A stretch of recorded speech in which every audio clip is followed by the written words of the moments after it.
চামড়ার দাম তো ভালোই আছে।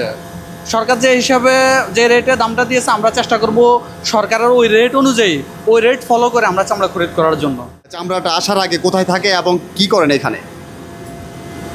কাঁচা চামড়া প্রথম ওয়েটগুলো হয়, ওয়েটগুলো পরে এখানে রিটেনিংয়ে এটা হচ্ছে R&D ডিপার্টমেন্ট। এখানে আমরা মানে অর্ডার নেওয়ার পরে কালার প্লাস আর্টিকেল এখানে সেট করি, সেট করার পরে বড় প্রোডাকশনে করি।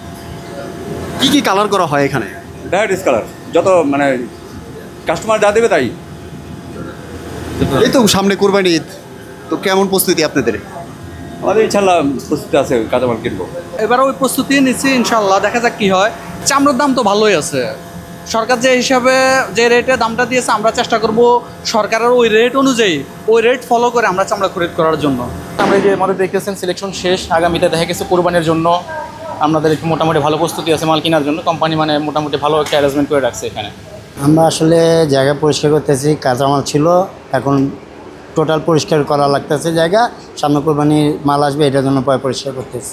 দাম রিপেয়ারিং করতেছি, ওয়েল্ডিং করতেছি, নাট পাল্টাইতেছি, এগুলো ওকে করতেছি আর কি। দাম ওকে করতেছি, এগুলো কাজ চলবে, ওই জন্য সম্পূর্ণ ওয়েল্ডিং করে দামটা ওকে করতেছি। লবণ দেওয়ার বিষয়ে আমরা লবণযুক্ত যে চামড়াগুলো আমি সবসময় যেভাবে আনি, এবছর যে আমাদের নির্ধারিত যে রেটটা দিয়ে দিছে এই হিসেবে আমরা আনবো। চামড়া শিল্পনগরী সাভারে 142টা ট্যানারি উৎপাদন আছে।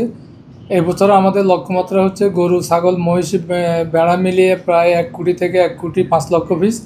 আমরা আশা করি ট্যানারিগুলো মোটামুটি প্রস্তুত। আমাদের এবারের প্রস্তুতিটা গত বছরের তুলনায় বা তার আগের বছরের তুলনায় অনেক ভালো।